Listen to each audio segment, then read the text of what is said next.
नमस्कार, ये आकाशवाणी पटना है। अब आप खालिद रशीद से प्रादेशिक समाचार सुनिए। पहले मुख्य समाचार। प्रधानमंत्री नरेंद्र मोदी ने कहा, लद्दाख में भारतीय धरती पर बुरी नजर डालने वालों को माखूल जवाब दिया गया। भारत ने विश्व को दिखा दिया है कि वो अपनी संप्रभुता और क्षेत्रीय अखंडता की रक्षा कर सकता है। आकाशवाणी पर मन की बात कार्यक्रम में श्री मोदी ने कहा, लॉकडाउन खोलने की अवधि के दौरान कोरोना को हराने और अर्थव्यवस्था को मजबूत करने पर है विशेष जोर। प्रदेश में कोरोना संक्रमण से मृतकों की संख्या बढ़कर 62 हुई। पॉजिटिव मामलों की संख्या 9,000 के पार। और उत्तर बिहार के जलग्रहण क्षेत्रों में लगातार बारिश से कई इलाकों में बाढ़ का खतरा बढ़ा। केंद्र सरकार ने प्रदेश को हर संभव मदद का दिया आश्वासन। अब समाचार विस्तार से।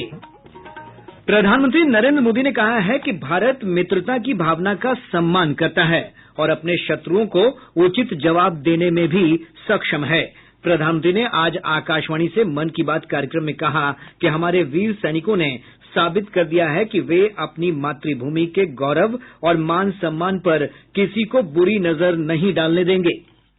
दुनिया ने इस दौरान भारत की विश्व बंधुत्व की भावना को भी महसूस किया है और इसके साथ ही दुनिया ने अपनी संप्रभुता और सीमाओं की रक्षा करने के लिए भारत की ताकत और भारत के कमिटमेंट को भी देखा है। लद्दाख में भारत की भूमि पर आंख उठाकर देखने वालों को करारा जवाब मिला है। भारत मित्रता निभाना जानता है तो आंख में आंख डालकर देखना और उचित जवाब देना भी जानता है। हमारे वीर सैनिकों ने दिखा दिया है कि वो कभी भी मां भारती के गौरव पर आंच नहीं आने देंगे।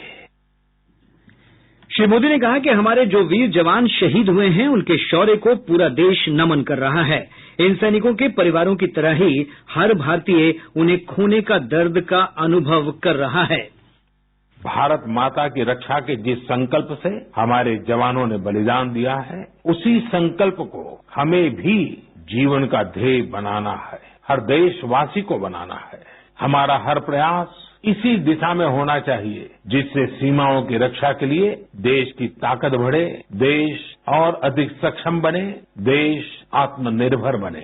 यही हमारे शहीदों को सच्ची श्रद्धांजलि भी होगी। प्रधानमंत्री ने रक्षा क्षेत्र की तैयारी के महत्व का भी उल्लेख किया। श्री मोदी ने कहा कि कोई भी मिशन जन भागीदारी के बिना सफल नहीं हो सकता। भारत ने हमेशा संकटों को सफलता की सीढ़ियों में परिवर्तित किया है। इसी भावना के साथ हमें आज भी इन सारे संकटों के बीच आगे बढ़ते ही रहना है। आप भी इसी विचार से आगे बढ़ेंगे, 130 करोड़ देशवासी आगे बढ़ेंगे तो यही साल देश के लिए नए कीर्तिमान बनाने वाला साल साबित होगा। इसी साल में देश नए लक्ष्य प्राप्त करेगा, नई उड़ान भरेगा, नई ऊंचाइयों को छुएगा। मुझे पूरा विश्वास 130 करोड़ देशवासियों की शक्ति पर है, आप सब पर है, इस देश की महान परंपरा पर है। प्रधानमंत्री ने लोगों का आह्वान करते हुए कहा कि आत्मनिर्भर भारत की दिशा में हम सबका संकल्प, समर्पण और सहयोग बहुत जरूरी है। भारत आत्मनिर्भरता की तरफ कदम बढ़ा रहा है। साथियों, कोई भी मिशन पीपल पार्टिसिपेशन, जन भागीदारी के बिना पूरा नहीं हो सकता, सफल नहीं हो सकता। इसलिए आत्मनिर्भर भारत की दिशा में एक नागरिक के तौर पर हम सबका संकल्प, समर्पण और सहयोग बहुत जरूरी है, अनिवार्य है। आप लोकल खरीदेंगे, लोकल के लिए वोकल होंगे तो समझिए आप देश को मजबूत करने में अपनी भूमिका निभा रहे हैं। श्री मोदी ने कहा कि कोरोना महामारी के दौरान लोगों को स्वयं विभिन्न बीमारियों से बचना होगा। उन्होंने आयुर्वेदिक दवाओं, जड़ी बूटियों से निर्मित औषधि और गर्म पानी के सेवन से स्वयं को स्वस्थ रखने का सुझाव दिया। प्रधानमंत्री ने कहा कि लॉकडाउन खोला जा रहा है, लेकिन हमें अभी सतर्क रहना होगा। लॉकडाउन से ज्यादा सतर्कता हमें अनलॉक के दौरान बरतनी है। आपकी सतर्कता ही आपको कोरोना से बचाएगी। इस बात को हमेशा याद रखिए कि अगर आप मास्क नहीं पहनते हैं, 2 गज की दूरी का पालन नहीं करते हैं या फिर दूसरी जरूरी सावधानियां नहीं बरतते हैं, तो आप अपने साथ साथ दूसरों को भी जोखिम में डाल रहे हैं, खासतौर पर घर के बच्चों और बुजुर्गों को। इसीलिए सभी देशवासियों से मेरा निवेदन है कि आप लापरवाही मत बरतिए, अपना भी ख्याल रखिए और दूसरों का भी। प्रधानमंत्री ने कहा कि कोरोना महामारी के दौरान अदरक, हल्दी और अन्य मसालों की मांग न केवल भारत में बल्कि अमेरिका में भी बढ़ गई है। उन्होंने कहा कि समूचा विश्व इस समय अपनी रोग प्रतिरोधक क्षमता बढ़ाने में लगा है और ऐसी क्षमता बढ़ाने वाली चीजों का संबंध हमारे देश से है। श्री मोदी ने कहा कि भारत ऐतिहासिक रूप से सभी आपदाओं और चुनौतियों पर विजय हासिल कर और ज्यादा निखर कर सामने आया है। भारत का इतिहास ही आपदाओं और चुनौतियों पर जीत हासिल कर और ज्यादा निखर कर निकलने का रहा है। सैकड़ों वर्षों तक अलग अलग आक्रांताओं ने भारत पर हमला किया, उसे संकटों में डाला। लोगों को लगता था कि भारत की संरचना ही नष्ट हो जाएगी, भारत की संस्कृति ही समाप्त हो जाएगी, लेकिन इन संकटों से भारत और भी भव्य होकर सामने आया। सूचना एवं प्रसारण मंत्री प्रकाश जावड़ेकर ने कहा कि प्रधानमंत्री ने मन की बात कार्यक्रम के माध्यम से 2022 में आई चुनौतियों से निपटने के सकारात्मक उपाय सुझाए हैं।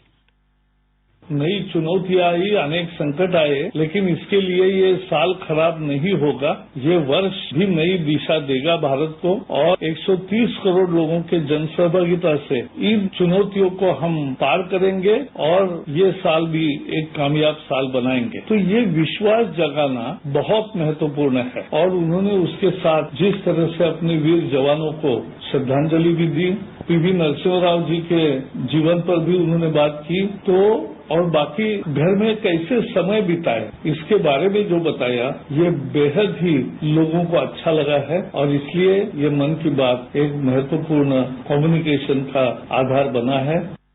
प्रादेशिक समाचार आप आकाशवाणी पटना से सुन रहे हैं। गलवान घाटी में शहीद जवान और बिहार के सहरसा जिले के निवासी कुंदन कुमार के पिता निमेंद्र यादव ने कहा कि देश के लिए बलिदान देने पर उन्हें अपने पुत्र पर गर्व है। उन्होंने कहा कि वे अपने शहीद बेटे के पुत्र को भी सेना में भर्ती कराना चाहेंगे। देश के लिए बेटा ने शहीद हुआ है, और पोता को भेजे हैं, 2 पोता है, उसको भेजे। शहीद जवान की पत्नी बेबी कुमारी ने कहा कि उन्हें अपने पति की शहादत पर गर्व है। उन्होंने भी देश की सेवा के लिए अपने पुत्र को सेना में भर्ती कराने की इच्छा व्यक्त की है। जैसे मेरा पति देश की सेवा में अभी चला गया दुनिया छोड़कर, इसी तरह हम दोनों अपने पुत्र को भी देश की सेवा में उसका बदला देने के लिए भेजेंगे। बेटा को बढ़िया स्कूल में पढ़ाई लिखाई चाहिए, सब मेंटेन चाहिए, बदला में सर्विस चाहिए, पेंशन चाहिए, सब कुछ चाहिए। प्रदेश में कोरोना संक्रमण से 4 नए मरीजों की मौत के बाद मृतकों की संख्या बढ़कर 62 हो गई है। स्वास्थ्य विभाग के अनुसार पटना में 2, नवादा और रोहतास में 1-1 मरीज की महामारी से मौत हुई है। वहीं प्रदेश में कोविड-19 महामारी से संक्रमित लोगों की संख्या बढ़कर 9,117 हो गई है। स्वास्थ्य विभाग की ओर से जारी बुलेटिन के अनुसार आज 138 नए मामले सामने आए हैं। सबसे अधिक 39 मामले भागलपुर में दर्ज किए गए। वहीं पटना में 20, जहानाबाद में 12, बेगूसराय में 9, औरंगाबाद में 8, नालंदा और मुंगेर में 7-7, रोहतास में 6 और शेखपुरा में 5 मामले रिकॉर्ड किए गए हैं। स्वास्थ्य विभाग ने बताया है कि अब तक 7,156 कोरोना संक्रमित स्वस्थ होकर अपने घर लौट चुके हैं। पिछले 24 घंटों के दौरान 226 मरीज स्वस्थ हुए हैं। प्रदेश में 78% लोग महामारी से मुक्त हो चुके हैं। विभाग के अनुसार वर्तमान में कोविड-19 के सक्रिय मामलों की संख्या 1,898 है। कटिहार के प्राणपुर विधानसभा से भाजपा विधायक और राज्य के पिछड़ा कल्याण मंत्री कोरोना संक्रमित पाए गए हैं। हमारे संवाददाता ने बताया है कि श्री सिंह की पत्नी भी कोरोना पॉजिटिव पाई गई हैं। दोनों को इलाज के लिए कटिहार मेडिकल कॉलेज अस्पताल में भर्ती कराया गया है।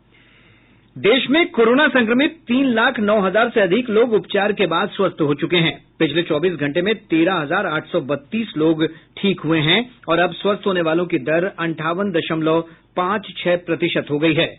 स्वास्थ्य और परिवार कल्याण मंत्रालय ने बताया कि कोरोना संक्रमण के 19,906 नए मामले सामने आने के बाद संक्रमितों की कुल संख्या 5,28,000 से अधिक हो गई है। इस महामारी से अब तक 16,095 लोगों की मौत हो चुकी है। राजधानी पटना समेत प्रदेश के अधिकांश भागों में दक्षिण पश्चिम मानसून पूरी तरह सक्रिय है। राज्य के उत्तर पूर्व और उत्तर मध्य क्षेत्रों में कई स्थानों पर भारी वर्षा हुई है। मौसम विभाग से प्राप्त जानकारी के अनुसार पिछले 24 घंटे में सीतामढ़ी के ढेंग ब्रिज में सबसे अधिक 21 सेंटीमीटर वर्षा रिकॉर्ड की गयी। वहीं मधुबनी के मधवापुर में 18 सेंटीमीटर, पूर्णिया में 16 सेंटीमीटर, मोतिहारी में 11, सुपौल में 10 सेंटीमीटर वर्षा दर्ज की गयी है। वहीं पटना में 5 सेंटीमीटर वर्षा हुई है। विभाग ने अगले 48 से 72 घंटों के दौरान राज्य के अधिकतर स्थानों पर भारी बारिश की संभावना व्यक्त की है। इस दौरान कुछ जगहों पर वज्रपात की आशंका भी है। राज्य आपदा प्रबंधन विभाग ने लोगों को सतर्क रहने और अनावश्यक रूप से खुले में नहीं जाने की अपील की है। वज्रपात की पूर्व सूचना प्राप्त करने और इससे बचने के लिए विभाग ने लोगों से इंद्र वज्र ऐप का उपयोग करने को कहा है। राज्य की विभिन्न नदियों के जलग्रहण क्षेत्र में वर्षा के कारण प्रदेश की सभी प्रमुख नदियों का जलस्तर तेजी से बढ़ रहा है। गंडक, बागमती, कमला बलान, कोसी, महानंदा और परमान नदी विभिन्न स्थानों पर खतरे के निशान से ऊपर बह रही है। केंद्रीय जल आयोग से प्राप्त जानकारी के अनुसार सीतामढ़ी जिले में बागमती और अधवारा समूह की नदियों के जलस्तर में बढ़ोतरी जारी है। महानंदा नदी का जलस्तर पूर्णिया जिले के ढेंगरा घाट में लाल निशान से 85 सेंटीमीटर ऊपर है। वहीं परमान नदी का जलस्तर अररिया में खतरे के निशान से 64 सेंटीमीटर ऊपर दर्ज किया गया है। कोसी नदी बलतारा में खतरे के निशान से 11 सेंटीमीटर ऊपर बह रही है। गृह मंत्री अमित शाह ने कहा है कि राज्य में विभिन्न नदियों में बाढ़ की स्थिति पर केंद्र की नजर है। श्री शाह ने आज इस संबंध में मुख्यमंत्री नीतीश कुमार से बातचीत की।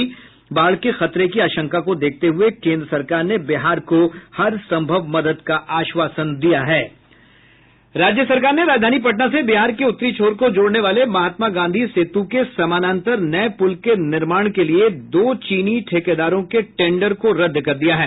पथ निर्माण मंत्री नंदकिशोर यादव ने बताया कि सरकार पुल निर्माण के लिए नए सिरे से टेंडर जारी करेगी। गांधी सेतु के नवनिर्मित पश्चिमी लेन को 30 जून तक चालू करने का लक्ष्य रखा गया था, लेकिन अभी तक केवल 20 स्पैन ही लग पाए हैं। पश्चिम चंपारण के नरकटियागंज प्रखंड के चमुआ और मनवा परसी पंचायतों में टिड्डी दल के हमले के बाद किसान अपने खेतों के बचाव के कार्यों में लग गए हैं।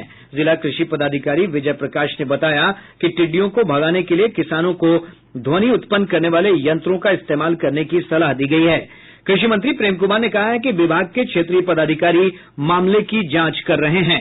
उन्होंने कहा कि टिड्डियों के हमले से किसी भी क्षेत्र में अब तक फसल नुकसान की कोई सूचना प्राप्त नहीं हुई है।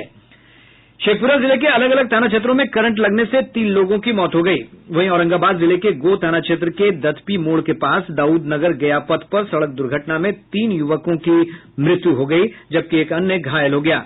इधर शिवहर जिले के तरियानी प्रखंड के सरवरपुर गांव में गैस सिलेंडर फटने से एक ही घर के 8 लोग झुलस गए हैं। सभी को इलाज के लिए मुजफ्फरपुर अस्पताल में भर्ती कराया गया है। नक्सल प्रभावित औरंगाबाद जिले के मदनपुर थाना क्षेत्र के छाली दोहर मुंशी बिघा गांव में सीआरपीएफ और औरंगाबाद पुलिस द्वारा की गई संयुक्त छापेमारी में 3 नक्सलियों को गिरफ्तार किया गया है। वैशाली जिले के कटहरा पुलिस आउटपोस्ट क्षेत्र में वैशाली और मुजफ्फरपुर जिला पुलिस ने संयुक्त छापेमारी कर एक मिनी गन फैक्ट्री का उद्भेदन कर 6 लोगों को गिरफ्तार किया है। और अब अंत में मुख्य समाचार एक बार फिर। प्रधानमंत्री नरेंद्र मोदी ने कहा, लद्दाख में भारतीय धरती पर बुरी नजर डालने वालों को माकूल जवाब दिया गया। भारत ने विश्व को दिखा दिया है कि वो अपनी संप्रभुता और क्षेत्रीय अखंडता की रक्षा कर सकता है। आकाशवाणी पर मन की बात कार्यक्रम में श्री मोदी ने कहा, लॉकडाउन खोलने की अवधि के दौरान कोरोना को हराने और अर्थव्यवस्था को मजबूत करने पर है विशेष जोर। प्रदेश में कोरोना संक्रमण से मृतकों की संख्या बढ़कर 62 हुई। पॉजिटिव मामलों की संख्या 9,000 के पार। और उत्तर बिहार के जलग्रहण क्षेत्रों में लगातार बारिश से कई इलाकों में बाढ़ का खतरा बढ़ा। केंद्र सरकार ने प्रदेश को हर संभव मदद का दिया आश्वासन। इसके साथ ही आकाशवाणी पटना से प्रसारित प्रादेशिक समाचार का ये अंक समाप्त हुआ। घर में रहिए, सुरक्षित रहिए और सुनते रहिए आकाशवाणी।